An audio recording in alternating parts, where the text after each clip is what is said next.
السلام عليك يا أبا عبد الله. السلام عليك يا ابن رسول الله.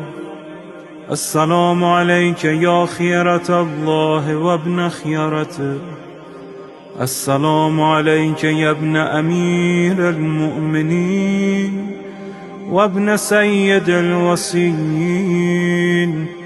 السلام عليك يا ابن فاطمة سيدة نساء العالمين. السلام عليك يا ثار الله وابن ثاره والوتر الموتور. السلام عليك وعلى الأرواح التي حلت بفنائك. عليكم مني جميعا سلام الله أبدا ما بقيت وبقي الليل